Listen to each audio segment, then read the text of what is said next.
El sol se derramaba como miel sobre las calles de Sevilla, pero en el corazón de Diego Navarro, de 30 años, el calor era un nudo de ansiedad. Era su primer día como profesor de literatura en el Instituto San Isidoro, y el pin arcoíris en su solapa parecía gritar más fuerte que su propia voz. Mientras cruzaba el patio de la escuela, sintió las miradas como flechas, los estudiantes, los otros profesores, incluso el conserje, todos parecían juzgarlo en silencio. Diego no era nuevo en esto. Había crecido en un pequeño pueblo andaluz donde las palabras maricón y raro se susurraban a sus espaldas desde que tenía memoria. Pero hoy, en esta ciudad vibrante, con su título universitario y una pasión ardiente por la poesía, esperaba que las cosas fueran diferentes. Se equivocó. El primer incidente ocurrió en el aula 3B, una clase de chicos de 16 años con más hormonas que curiosidad por Lorca. Apenas había escrito su nombre en la pizarra cuando un estudiante, un chico robusto con el cabello rapado llamado Javier, soltó una risita y señaló el pin. ¿Eso qué es, profe? ¿Es para apoyar a los raros o qué?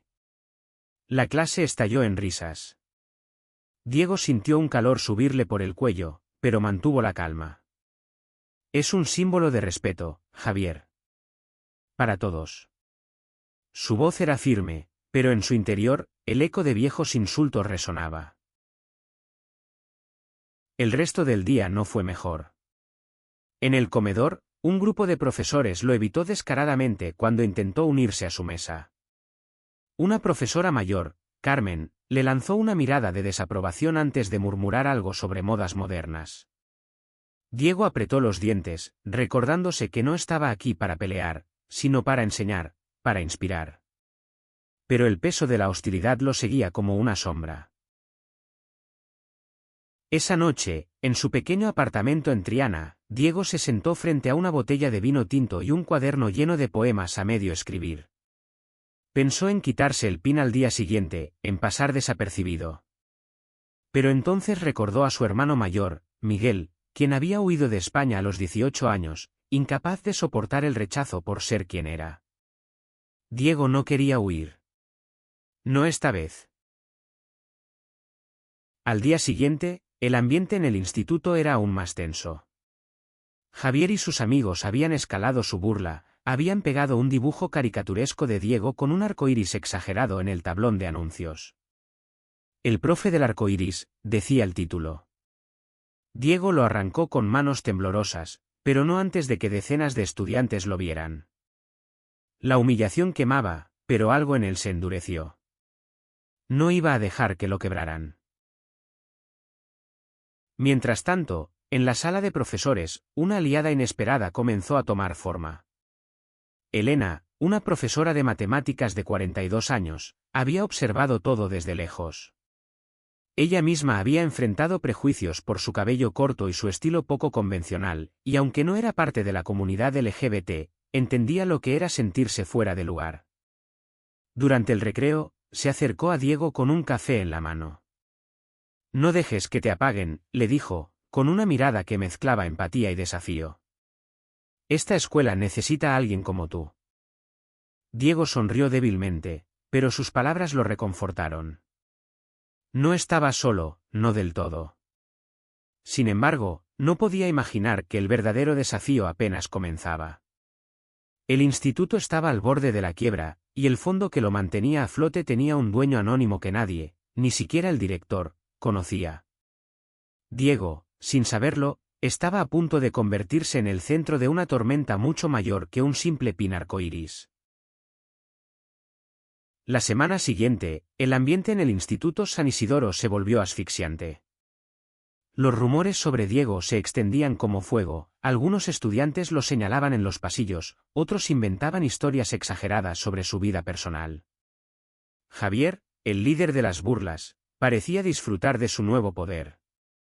En una de sus clases, arrojó una bola de papel a la basura con un comentario sarcástico, para el profe arcoíris, con cariño. Diego lo ignoró, pero cada palabra era como un pinchazo. Sin embargo, no todo eran sombras. Elena se convirtió en una presencia constante, compartiendo almuerzos con Diego y defendiéndolo en las reuniones de profesores.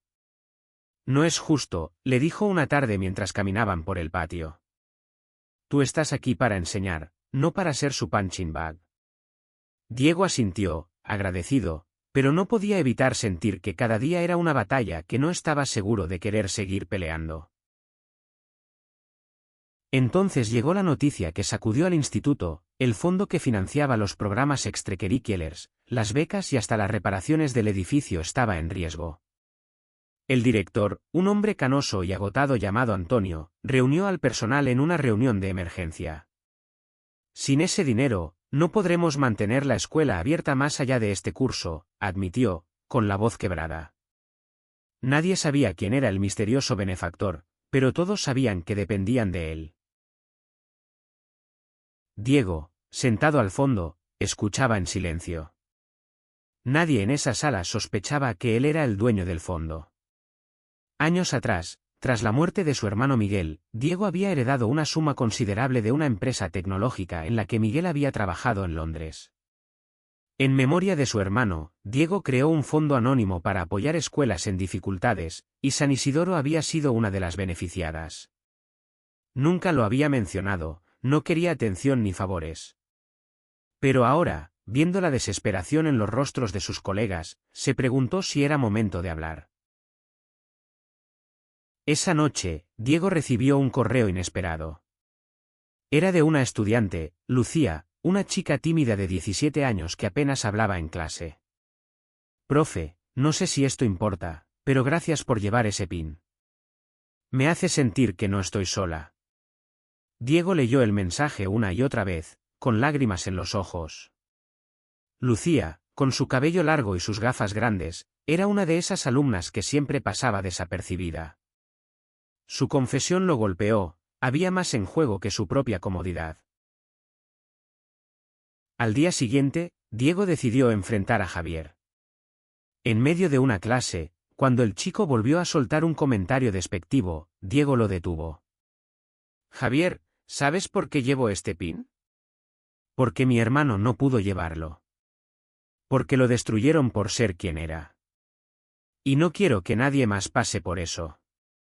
El aula quedó en silencio. Por primera vez, Javier no tuvo una respuesta sarcástica. Algo en sus ojos cambió, aunque fuera solo por un instante. Mientras tanto, Elena descubrió algo inquietante.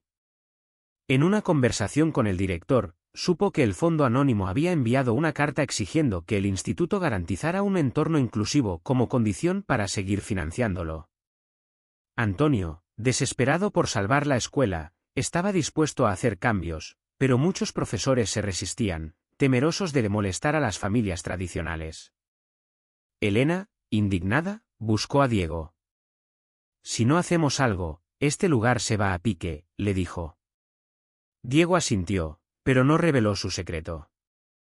Todavía no. Los días siguientes fueron un torbellino. La presión sobre el Instituto San Isidoro crecía, y las divisiones entre el personal se hacían más evidentes. Algunos profesores, como Carmen, insistían en que el pin de Diego era una provocación innecesaria. Otros, liderados por Elena, defendían la necesidad de un cambio cultural en la escuela. Diego, atrapado en el centro, sentía que cada decisión que tomara podía cambiarlo todo. Una tarde, mientras corregía exámenes, Diego fue interrumpido por Lucía. La chica, nerviosa, le confesó que era lesbiana y que temía decírselo a su familia. No sé cómo enfrentarlo, profe. Pero verte con ese pin me da esperanza. Diego la escuchó con atención, compartiendo su propia historia, los años de silencio, el dolor de ver a su hermano sufrir, y su decisión de vivir abiertamente como hombre gay.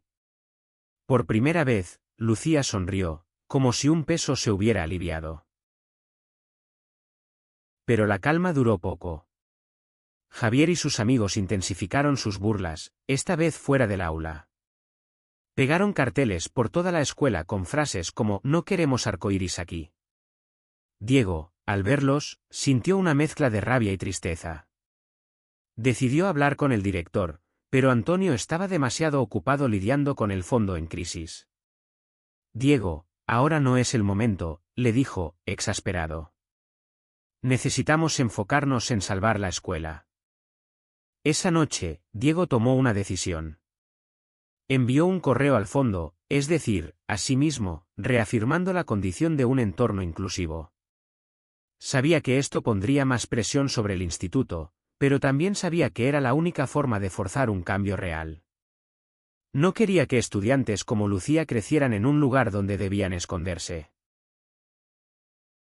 Al día siguiente, el ambiente en la escuela era eléctrico. Los carteles seguían apareciendo, y Diego comenzó a recibir mensajes anónimos en su casillero, algunos con insultos, otros con amenazas veladas. Elena, al enterarse, lo confrontó. No puedes seguir enfrentando esto solo, le dijo. Déjame ayudarte. Juntos, comenzaron a planear una estrategia, organizar una charla sobre inclusión para los estudiantes, aunque sabían que sería un campo minado. Mientras tanto, Javier empezaba a dudar. Una conversación con su hermana menor, que admiraba a Diego por su valentía, lo hizo cuestionarse. Pero el orgullo y la presión de sus amigos lo mantenían atrapado en su papel de acosador. Una tarde, mientras Diego y Elena preparaban la charla, Javier los interrumpió. «Profe, ¿por qué no se rinde? Nadie lo quiere aquí». Diego lo miró a los ojos. «Porque rendirme sería traicionar a los que sí me necesitan». Por primera vez, Javier no respondió. La charla sobre inclusión fue un desastre controlado. Diego y Elena habían preparado una presentación cuidadosa, con datos, historias y un mensaje claro: el respeto no divide, une. Pero la mitad de los estudiantes, liderados por Javier, boicoteó el evento con risas y comentarios sarcásticos. Algunos padres, alertados por los rumores, enviaron quejas al director. Carmen, la profesora más conservadora, aprovechó para exigir que Diego fuera despedido. «Está causando división», argumentó en una reunión tensa. Diego, sin embargo, no se doblegó. Durante la charla, había visto a Lucía en la primera fila, tomando notas con entusiasmo, y eso le dio fuerzas. También notó que algunos estudiantes, antes indiferentes, comenzaban a escuchar. Uno de ellos, un chico callado llamado Pablo, se acercó después. «Mi primo es gay», confesó en voz baja. «Nunca supe cómo apoyarlo». «Gracias, profe». Esas palabras fueron un bálsamo para Diego. Pero la presión seguía creciendo. El director recibió una nueva carta del fondo, esta vez con un ultimátum: o el instituto demostraba un compromiso real con la inclusión, o el financiamiento se cortaría en un mes. Antonio, al borde del colapso, convocó a Diego a su oficina. «No sé qué está pasando, pero esto tiene que parar», le dijo. «Tupín, tus ideas. Están poniendo todo en riesgo». Diego respiró hondo. Era el momento de la verdad. «Antonio, necesito decirte algo», comenzó. Le explicó que él era el dueño del fondo, que lo había creado en memoria de su hermano, y que no podía permitir que una escuela que recibía su dinero fomentara la intolerancia. El director se quedó sin palabras, su rostro pálido. «¿Tú? ¿Todo este tiempo?» Diego asintió. «No quiero reconocimiento. Solo quiero que este lugar sea seguro para todos». La noticia se filtró rápidamente. Para el final del día, todo el instituto sabía que Diego era el benefactor anónimo. Las reacciones fueron mixtas. Algunos profesores, como Carmen, se sintieron traicionados; otros, como Elena, lo miraron con admiración renovada. Los estudiantes, especialmente Javier, estaban confundidos. El chico que habían humillado era, en realidad, la razón por la que la escuela seguía abierta. Javier, por primera vez, se enfrentó a un dilema. Sus amigos lo presionaban para seguir con las burlas, pero algo en él se resquebrajaba. Una noche, encontró a Diego corrigiendo exámenes en el aula vacía. «Profe, ¿Por qué no lo dijo antes? ¿Por qué dejó que lo humilláramos? Diego sonrió con tristeza. Porque no quiero que me respeten por mi dinero, Javier. Quiero que me respeten por quien soy. La revelación de Diego cambió la dinámica del instituto, pero no de la forma que él esperaba. Algunos estudiantes lo veían con nuevo respeto, pero otros, liderados por Javier, lo acusaban de comprar su lugar en la escuela. Los carteles y los mensajes anónimos continuaban, ahora con un tono más agresivo: el dinero no te hace menos raro. Diego, aunque herido, se mantuvo firme.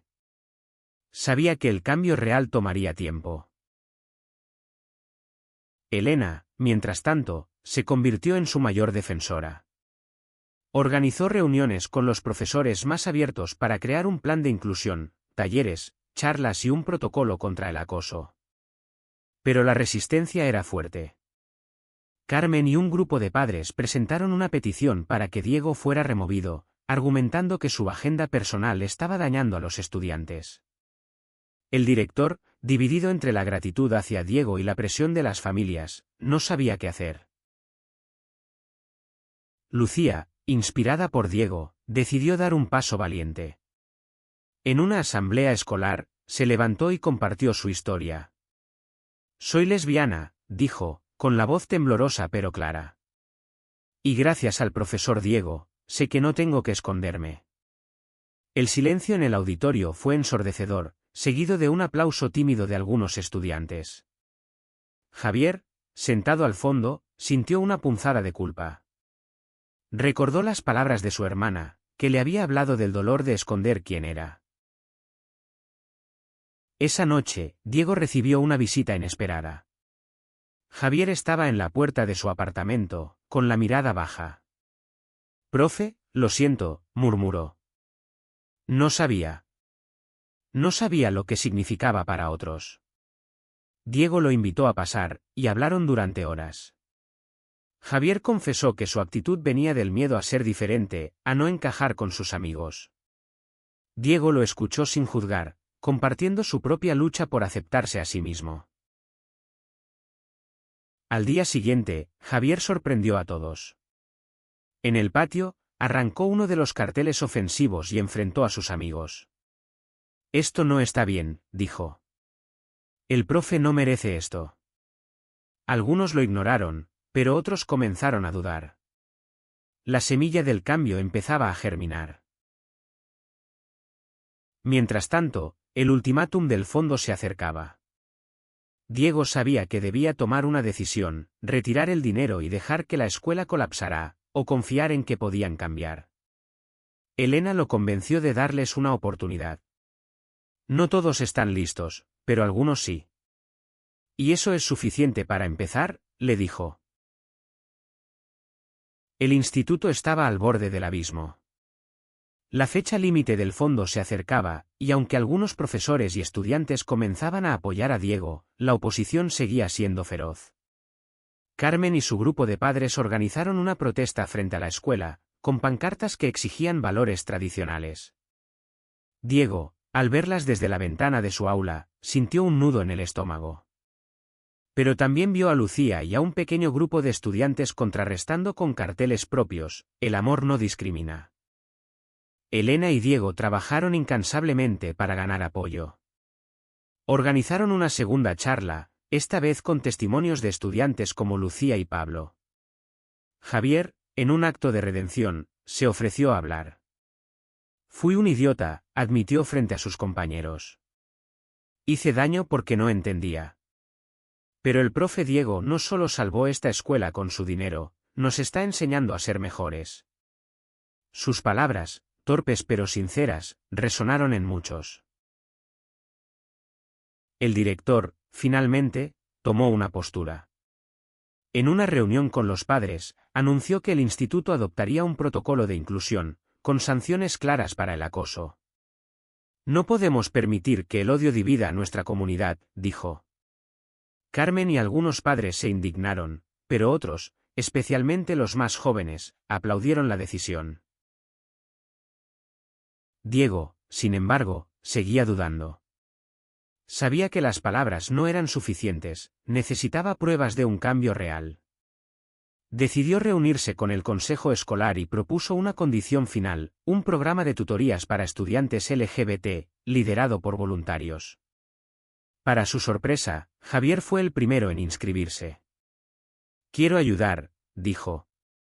«Quiero que nadie pase por lo que le hice pasar a usted». A medida que el plazo del fondo se acercaba, la escuela comenzó a transformarse. Los carteles ofensivos desaparecieron, y algunos estudiantes, inspirados por Lucía, comenzaron a hablar abiertamente sobre sus identidades. Diego, aunque agotado, sentía una chispa de esperanza. Pero aún había un obstáculo. Carmen y un pequeño grupo de profesores seguían resistiéndose, amenazando con llevar el caso a los medios. Una noche, Diego recibió una carta anónima. No era una amenaza, sino un agradecimiento. «Gracias por no rendirte», decía, firmado por una madre. Diego no sabía quién era, pero esas palabras lo sostuvieron. Decidió que, pase lo que pase, no se rendiría. El día del ultimátum llegó. Diego se reunió con el director y el consejo escolar en una sala llena de tensión. Antonio, visiblemente nervioso, presentó un informe detallando los cambios implementados, el protocolo de inclusión, las charlas, el programa de tutorías. «Hemos avanzado», dijo. «Pero necesitamos más tiempo». Diego, con el corazón en la mano, asintió. «Tienen mi apoyo», respondió. «Pero no toleraré retrocesos». La noticia de que el fondo seguiría financiando al instituto se extendió rápidamente. Los estudiantes celebraron, y aunque algunos profesores, como Carmen, seguían resentidos, la mayoría reconoció el valor de Diego. Elena organizó una pequeña ceremonia en el patio, donde los estudiantes pintaron un mural con un arco iris y las palabras «Todos somos San Isidoro». Lucía, con lágrimas en los ojos, abrazó a Diego. «Gracias por no rendirte», le dijo. Javier, por su parte, se convirtió en un aliado inesperado. Ayudó a liderar el programa de tutorías y, con el tiempo, se ganó el respeto de sus compañeros. Su transformación inspiró a otros, demostrando que el cambio era posible, incluso en los corazones más duros. Diego, aunque agotado, encontró un nuevo propósito.